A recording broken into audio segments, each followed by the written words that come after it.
প্রত্যেকটি গুমের ঘটনার পেছনে একটা মহাকাব্যিক বেদনার কাহিনী রয়েছে।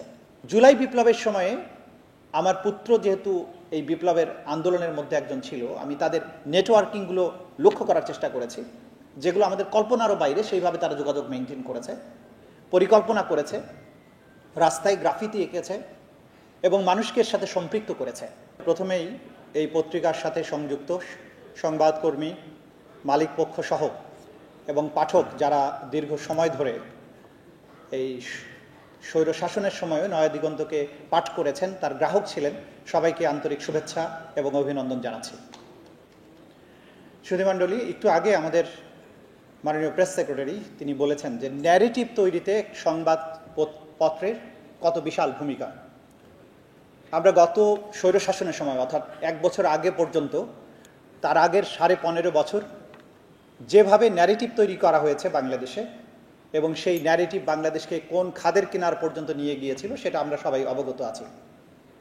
কিন্তু সেই জায়গায় আমাদের জেনারেশন জুমার্স, আমাদের তরুণ প্রজন্ম, তারা এটাকে যেভাবে ভেঙে দিয়েছেন সেটা ছিল অভাবনীয়। এরকম ঘটনা শতাব্দীতে হয়তো 2-1 বার ঘটে বা 1 বার ঘটে। প্রতিদিন এই জেনারেশন জি আমাদের এই অতীতের মিথ ভেঙে একটা রেভলিউশন নিয়ে আসবে, এটা কিন্তু আমরা প্রত্যাশা করতে পারি না। সেজন্য প্রতিনিয়ত আমাদের দায়িত্ব পালন করার ব্যাপার আছে।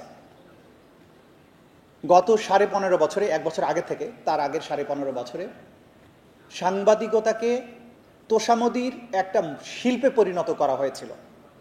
যে সাংবাদিক শাসকদেরকে কঠিন প্রশ্নবাণে জর্জরিত করার কথা ছিল, সেই সময় সাংবাদিকেরা তৈলমর্দনে ব্যস্ত ছিলেন, প্রশ্ন করেছেন আপনি নোবেল পুরস্কারের জন্য কেন লবিং করছেন না। সাংবাদিকতাকে এই পর্যায়ে নিয়ে যাওয়া, এই কাজটা কিন্তু 15.5 বছরের স্বৈর শাসক তাদের সাফল্য ছিল যে সবাইকে একই ন্যারেটিভে কথা বলতে তারা সফল হয়েছিলেন, বাধ্য করতে পেরেছিলেন বা সফল হয়েছিলেন। দৈনিক নয়াদিগন্ত এই জায়গায় কঠিন এক বিপ্লবী ভূমিকা পালন করেছে, কিন্তু আমি মনে করি যে যা করেছেন তার বাইরেও প্রেজেন্টেশনগুলো আরও অনেক বেশি স্মার্ট হওয়া উচিত। দুনিয়াতে সার্ভাইভাল অফ দ্য ফিটেস্ট বলা হয়, যে যোগ্যতম সেই টিকে থাকবে। আমাদের এই জেন জির বিপ্লবের সময় আপনারা দেখেছেন যে কথা আমরা অনেক ইনিয়ে বিনিয়ে বলতে যাই, তারা কত চমৎকারভাবে একটা ছোট্ট স্লোগানের মধ্য দিয়ে, একটা গ্রাফিতির মধ্য দিয়ে প্রকাশ করেছে। তারা স্ট্রং ন্যারেটিভ তৈরি করেছে, ন্যারেটিভকে ভেঙেও দিয়েছে। এই ন্যারেটিভগুলো তৈরি হয় এই জমিনের, এই মাটির কৃষ্টি, কালচার, এই জনগণের বিশ্বাসের উপর ভিত্তি করে পরবর্তী জেনারেশনের জন্য যে ন্যারেটিভ দরকার, প্রতিদিন সংবাদপত্রগুলো সেটা তৈরি করে। সেই জায়গায় যদি আপনার চিন্তা, আপনার প্রেজেন্টেশন অনেক বেশি স্মার্ট না হয়, তাহলে কিন্তু আপনি একসময় ইতিহাসের পাতা থেকে ক্রমশ হারিয়ে যাবেন। আজকে যে জেনারেশন আমরা এখন আছি, পরবর্তী জেনারেশনের জন্য আমি কিন্তু হয়তো ফিট নাও হতে পারি, কারণ তাদের চিন্তা, যে জেনারেশন আগামী 10 বছর পরে, 15 বছর পরে দেশকে শাসন করবে, তাদের চিন্তার জগৎ, তাদের নেটওয়ার্কিং, তাদের প্রেজেন্টেশন, সব কিছু কিন্তু কর্মপদ্ধতিগুলো আলাদা। জুলাই বিপ্লবের সময়ে আমার পুত্র যেহেতু এই বিপ্লবের আন্দোলনের মধ্যে একজন ছিল, আমি তাদের নেটওয়ার্কিংগুলো লক্ষ্য করার চেষ্টা করেছি, যেগুলো আমাদের কল্পনারও বাইরে। সেইভাবে তারা যোগাযোগ মেনটেন করেছে, পরিকল্পনা করেছে, রাস্তায় গ্রাফিতি এঁকেছে এবং মানুষকে এর সাথে সম্পৃক্ত করেছে। সেটা কিন্তু আমরা যদি আমাদের এই আজকের নয়াদিগন্তের কথা আমরা বলছি, তারা যদি এটাকে ধারণ করতে না পারে, 5 বছর পরে, 10 বছর পরে হয়তো আপনারাও ওই ইত্তেফাকের মতো অথবা পুরনো যে পত্রিকাগুলো ইতিহাসের পাতা থেকে মুছে গেছে ক্রমশ, সেরকম পর্যায়ে চলে যাবেন।